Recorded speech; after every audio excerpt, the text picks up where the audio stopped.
A fist slammed down onto the hood of a car. The whole frame shook. A second fist followed.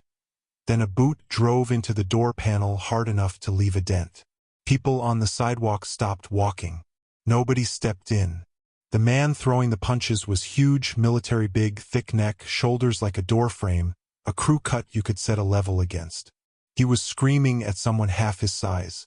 And that smaller man just stood there, dead calm, hands loose at his sides, just watching him. His name was Danny Lau, and in about 7 seconds he was going to do something none of these people would ever forget. The big man cocked his arm back for the real swing. He never even landed it. What dropped a big trained fighter to his knees in front of a frozen crowd? Stay with me on this one. Let me take you back about 3 hours to before any of that started. Because to understand those 7 seconds, you have to understand the man standing in the middle of them. And here's the thing about Danny Lau. If you walked past him on the street, you wouldn't look twice.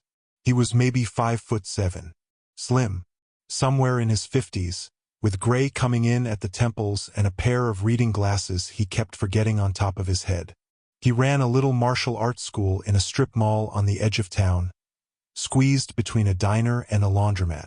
The sign over the door just said his name. Nothing flashy. No dragons painted on the window. No banners bragging about champions. Just Lau's, in plain blue letters that had faded a little in the sun. Inside, it was one big room with a padded floor, a row of folding chairs along the wall for the parents, and a single old photograph hanging by the door. Black and white. A much younger Danny standing in a line of men in some courtyard you couldn't place. Students asked about it sometimes. Where was that taken? Who were those men? Danny would just smile and say, a long time ago in a country far from here. And that was the end of it. He never bragged. Not once. In all the years that school had been open, nobody could remember Danny Lau raising his voice. He swept his own floors. Mopped the mats himself every night after the last class. Knew every kid by name and most of their parents too. He had this way of talking to people. Quiet. Slow. Like he had all the time in the world and you were the only person in it. When a kid got frustrated and threw a tantrum, Danny didn't yell. He just knelt down to their level and waited until they ran out of steam. Worked every time. That afternoon he had a class of about a dozen. Mostly children, ages 8 to 12, plus 2 or 3 adults in the back trying to keep up. Now, one of those kids matters to this story, so remember him. His name was Eli, 12 years old, all elbows and knees, glasses held together with tape. His dad worked late and was always the last parent to show up, so Eli usually hung around after class doing his homework on the folding chairs until the truck pulled in. Sweet kid. The kind who helped Danny stack the mats without being asked. Class ended around 5. The kids filtered out into the parking lot where the parents were waiting, and the lot got loud the way a parking lot full of excited children always does. Somebody's mom was handing out orange slices. 2 of the boys were showing off a kick they'd just learned. Danny stood in the doorway with a towel over his shoulder, watching them, the way he did every single evening. This was his favorite part. Not the teaching. The kids spilling out into the sun, safe, happy, going home. That was when the truck pulled in. It was a big black pickup, jacked up high on oversized tires, the engine loud enough that a couple of the kids covered their ears. It swung into the lot too fast and braked hard, kicking up dust, the front end stopping maybe a foot from where 2 of the children were standing. One little girl yelped and jumped back. Parent shouted, and the door of that truck swung open. Believe me, the man who climbed down out of it filled the doorway of his own vehicle. He was enormous, 265 pounds, easy, and not soft pounds either. He wore a tan t-shirt stretched tight over a chest like a barrel, camo pants, boots laced to the shin, crew cut, sunglasses. He moved like a man who had spent years being the biggest, strongest, most dangerous person in every room he ever walked into, and had stopped questioning whether that would ever change. His name, we'd find out, was Coker, active-duty Marine, home on leave, and from the way he carried himself, used to people getting out of his way. He looked at the kids scattered in front of his bumper. He looked at the little sign that said Laos. And his mouth curled into something that was not a smile. "You gotta be kidding me," he said, loud enough for everyone to hear. A whole parking lot full of these people. A few of the parents went quiet. You know the kind of quiet I mean. The kind where everybody suddenly finds something interesting to look at on the ground. The orange slices stopped being handed out. And Danny Lau, still standing in his doorway with the towel on his shoulder, felt the temperature of the whole evening change. Here's where it turns. Because Coker wasn't done talking. Not even close. He walked around the front of his truck slow, taking his time, and he was looking right at the children now. One of the dads stepped halfway in front of his own kid. Coker noticed and laughed. "Relax," he said. "I'm not gonna touch your little karate champ." He let the word karate drag out long and mean, mocking it. "Where's the boss of this circus? Somebody owns this dump, right?" And Danny stepped out of the doorway. He didn't rush. He folded the towel once, set it on a chair just inside the door, and walked out into the lot with his hands open and loose at his sides. He stopped a comfortable distance away from the big man. Not too close, not too far. He looked up at Coker, and he had to look up. The man had a foot on him easy, and he said in that same quiet, slow voice he used for everything, "That would be me. Can I help you with something, friend?" Coker looked down at this small, gray-haired man in a worn training uniform, and whatever he'd been expecting, this wasn't it. For a second you could see the calculation running behind the sunglasses. Then he decided. He decided Danny was nothing. He decided this was going to be easy. And he leaned down into Danny's face and said a word. I'm not going to repeat the exact word he used. You know the kind of word it was. It was the ugliest thing in his vocabulary. Aimed at the color of Danny's skin and the shape of his eyes, spat out at point-blank range in front of a dozen children and their parents. It hung in the air. One of the moms gasped. Eli, standing by the chairs inside the door, froze with his pencil halfway across his homework. And Danny Lau didn't flinch, didn't blink. He just looked back at the man calmly, and after a long moment he said, "You should go home, son. Sleep it off. No harm done." That should have been the end of it. A wiser man would have taken the exit. But Coker wasn't looking for an exit. Coker was looking for a fight, and the calm in Danny's voice, the total lack of fear, that calm did something to him. It made him angrier. Because men like Coker need you to be afraid. Your fear is the proof they're as big as they think they are. And this little man wasn't giving him any. So Coker reached out and shoved him. 2 hands, flat on the chest. A hard shove meant to put Danny on the ground in front of everyone. It was the kind of shove that has knocked 100 men flat. And here is the first thing that whole parking lot saw that they couldn't quite explain. Danny wasn't there. I don't mean he dodged dramatically. I mean Danny's body just turned. A small quarter turn at the hip, smooth as a door swinging on a hinge, and Coker's 265 pounds went shoving through empty air. The big man stumbled forward, off balance, arms windmilling, and he had to catch himself on the hood of the nearest car to keep from going down on his face. Just for a second. Just long enough for everyone watching to see it happen. The biggest, meanest man in that parking lot had thrown everything he had at a man half his size. And he'd missed. And he'd nearly fallen over. Somebody let out a short, nervous laugh and choked it back. A couple of the kids' eyes went wide as dinner plates. Coker straightened up off that car hood, and his face had gone a deep, ugly red. But Danny didn't press it. That was the thing. He didn't grin. He didn't say, "See how that feels." He just stood there in the same calm posture, hands open, and he said softly, "Okay, that's enough now. Go on home." And for a second it looked like it had worked. Coker stared at him. His chest was heaving. His jaw was working. He looked at Danny, and he looked at all those people watching him, and then he turned and started walking back toward his truck. Heavy steps, shoulders hunched. The parents started breathing again.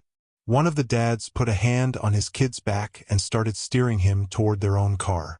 The mom with the orange slices exhaled and said, quietly, "Thank God."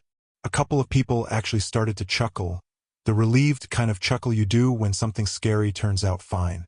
Danny turned away from the truck and walked back toward his own doorway, toward Eli, who was still sitting frozen by the chairs. "It's all right," Danny told the boy gently, kneeling down a little. "He's leaving. Everybody's fine. Finish your homework, your dad'll be here soon." It was over. The danger had passed. You could feel the whole parking lot relax. Except it wasn't over, because Coker never opened his truck door. He stopped, 3 steps from the cab, his hand almost on the handle. And he just stood there with his back to everyone, perfectly still, for 1 long second. Then 2. And when he turned back around, something in his face had changed. The bluster was gone. The loud, mouthy showing off, gone. What was left underneath it was colder and quieter and a whole lot worse. This wasn't a man-saving face anymore. This was a man who had decided he was going to hurt somebody and had stopped caring who was watching. "No," Coker said, low, almost calm now. "No, we're not done." And that was the moment this stopped being a story about a loudmouth in a parking lot. Let me tell you what it became. Coker didn't walk toward Danny. He walked toward the nearest car, somebody's parked sedan, and he brought his fist down on the hood of it like a sledgehammer. The whole frame shook. The metal buckled. People screamed. He hit it again, and then drove his boot into the door panel hard enough to crater it. And he was roaring now, no words, just rage, the sound of a very large, very trained man who has decided to take something apart. And in the chaos of it, parents grabbing kids, somebody dropping a phone, everybody scrambling backward away from this exploding man. A little body got knocked to the pavement. It was Eli. He'd come out of the doorway. He'd gotten up from the chairs to get closer to Danny, the way a scared kid runs toward the only adult he trusts. And in the surge of people pulling back from Coker, somebody's hip caught him and he went down hard on the asphalt. His glasses skidded away. His palms scraped open. And he was right there, right at the edge of it, right next to a 265-pound man swinging his fists at everything in reach. You have to understand. Up to this second, Danny had been managing a situation. A jerk. An insult. A bruised ego in a parking lot. He'd been patient the way he was patient with everything, because patience had always been enough. But patience had just run out. There was a child on the ground inside arm's reach of a man who'd lost control, and the math of the whole evening changed in an instant. This was no longer about the word Coker had used. It wasn't about pride. It was about whether that little boy was going to get home in one piece. And something in Danny Lau shifted. It wasn't anger. That's what people always get wrong about this part when they tell it later. He didn't get angry.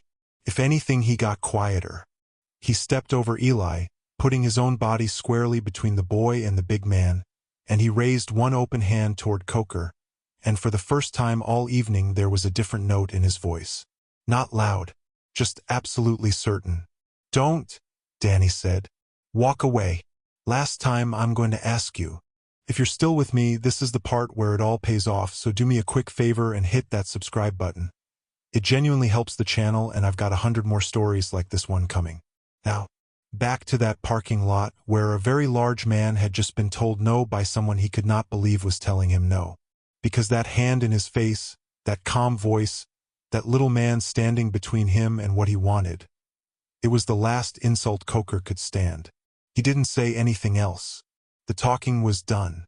He turned the full weight of his body toward Danny, planted his back foot the way you plant it when you mean to put a man through a wall, and he cocked his right arm all the way back, past his ear, loading up everything he had. 265 pounds and a lifetime of training and an ocean of rage. All of it pouring into one punch aimed at a 50-something man's head. Punch like that landed clean doesn't just knock you out. Punch like that ends careers. Ends lives, sometimes. Every adult in that parking lot understood what they were about to watch. One of the moms screamed and turned her kid's face away. A dad started running, knowing he'd never make it in time. Eli, on the ground behind Danny, looked up through tears at the back of his teacher. This small calm man standing in the path of that enormous fist, and the boy opened his mouth to yell a warning that was never going to be fast enough. And Coker threw the punch. Now I want to slow this down, because it happened faster than I can possibly say it. From the moment that fist started moving to the moment it was all over was about 7 seconds. The people who were there still can't agree on exactly what they saw. But here's what happened. Danny didn't lean back away from the punch. That's the instinct, right? Something's coming at your face, you pull back. Danny did the opposite. He stepped in, toward it, inside it. He moved forward and turned at the same time, that same smooth quarter turn off the hip, so that the punch, all that weight, all that power, went screaming past the side of his head and over his shoulder into empty air. An inch from his ear, maybe less. And because Coker had loaded everything into it, because he'd committed every ounce of those 265 pounds to landing it, when it didn't land, all that momentum had nowhere to go but forward. The big man was already falling into his own punch. And Danny was inside his arms now, close, chest to chest with a man twice his size. His left hand came up and caught Coker's outstretched wrist. Not a grab exactly. More like he received it the way you'd catch something tossed to you. And his right forearm pressed up underneath Coker's elbow, and Danny just kept turning the direction he was already turning, using the man's own falling weight, folding that huge straight arm in a direction arms are not built to go. There was no contest. That's the thing people couldn't get over.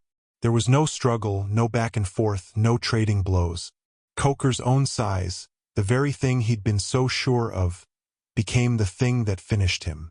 The bigger you are, the harder you fall when your own weight is turned against you, and Danny turned all of it.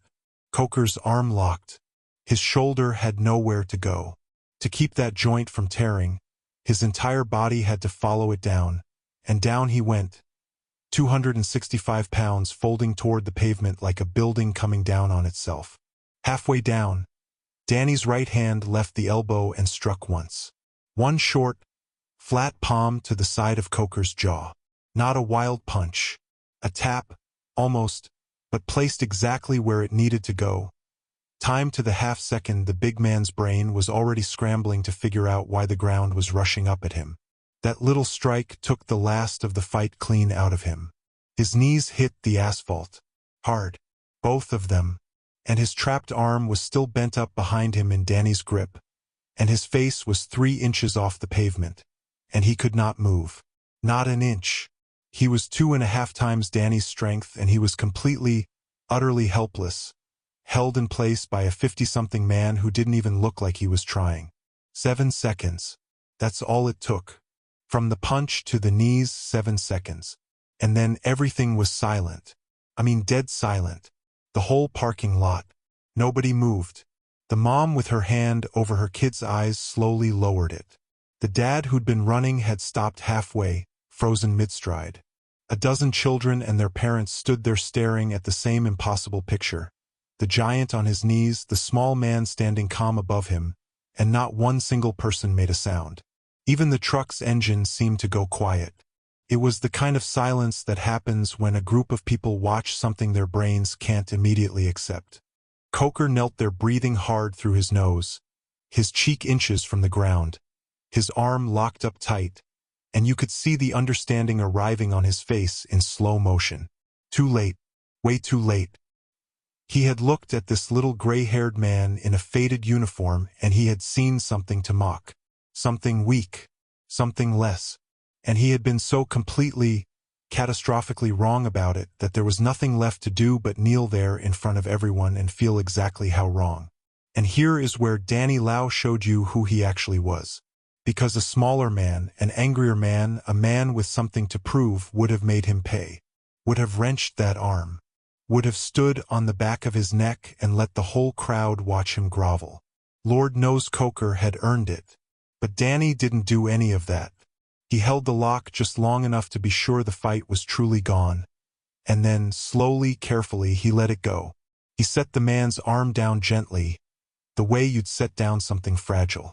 He took a step back to give him room. And he stood there with his hands open and loose at his sides again, the exact way he'd been standing at the very start of all this. Coker stayed on his knees a moment longer. Maybe he was waiting for the hit that wasn't coming. Maybe he just couldn't get up yet. When he finally did, he came up slow, holding his shoulder, and he couldn't look at anyone. Not the parents. Not the kids. Especially not Danny. He'd stopped being the biggest man in the parking lot. Now he was just a man who'd found out, in front of an audience, exactly where the edge of his certainty was. Danny looked at him, and in that same quiet voice, with no anger in it at all, no triumph, nothing but a kind of tired steadiness, he said, "Go home, son. And the next time you look at a man and decide you already know what he is, don't. You don't know. You never know." That was it. That was the whole speech. No lecture. No victory lap. Coker stood there for one more second, and then he turned and walked back to his truck, climbed up into the cab, and pulled out of that lot a great deal slower than he'd pulled in. Nobody said a word as he left. They just watched the taillights go. And then the parking lot came back to life all at once. The first thing Danny did, before anyone could crowd around him, before a single person could ask him how on earth he'd done that, the first thing he did was turn around and kneel down next to Eli. The boy was sitting up now, his scraped palms held out in front of him, tears drying on his face, his taped-up glasses lying a few feet away on the asphalt. Danny picked up the glasses, wiped them on his shirt, and slid them gently back onto the boy's nose. "You're all right," Danny said softly. "Let me see those hands. I just scraped. We'll get them cleaned up. You were very brave." "You're not even hurt?" Eli whispered, staring at him like he was seeing him for the first time. He was so big. "And you're not even hurt." And Danny smiled at him. That same patient smile he gave the kids who threw tantrums, the kids who got frustrated, the kids who were scared. "Being big isn't the same as being strong," he said. "And being loud isn't the same as being right. You remember that. You don't have to be the biggest one in the room. You just have to be still enough to see clearly when everybody else is panicking. That's the whole secret. That's all it ever is." The parents came over then. They didn't crowd him with questions about technique the way you might expect. Something about what they'd seen had quieted them. One of the dads just put a hand on Danny's shoulder and said, simply, "Thank you." A mom was crying a little and trying not to. Somebody asked if they should call the police, and Danny said no. Gently, the man was gone. No one was hurt. Let's not make it bigger than it needs to be. And slowly the families gathered up their kids and their orange slices and their folding chairs, and the parking lot emptied out the way it did every evening, except nobody who was there that day would ever quite forget it. Eli's dad pulled in a few minutes later, late as always, and found his son sitting on a folding chair inside the door with bandages on both palms and a look on his face like he'd seen something rearrange the world. The dad started to apologize for being late. Eli just looked up at him and said, "Dad, you should have seen it." Danny waved off the dad's worry, told him it had been a quiet evening, mostly, and not to fret. And then the last car pulled away, and the lot went empty and orange in the evening light, and Danny Lau did what he did every single night. He went back inside. He picked up the towel he'd folded onto the chair 3 hours and 1 lifetime ago.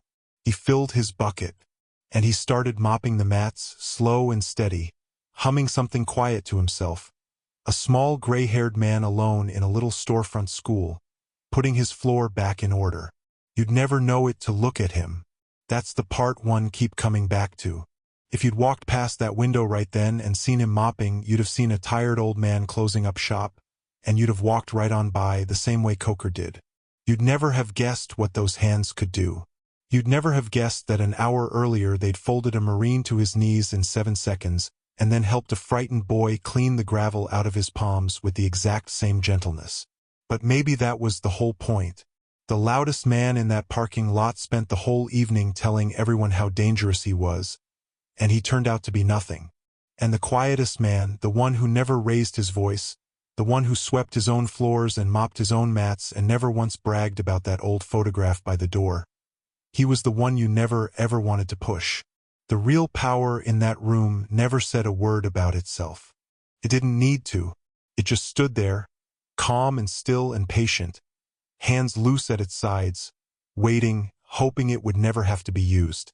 And when it finally was, it lasted 7 seconds, and it didn't break a single bone, and the last thing it did was reach down and pick a little boy's glasses up off the ground.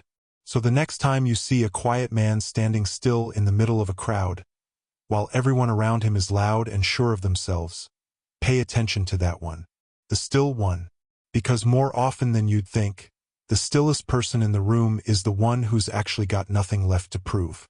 And the man screaming and pounding on cars? He's just telling you, at the top of his lungs, exactly how little he understands about strength. Take care of each other out there. I'll see you in the next one.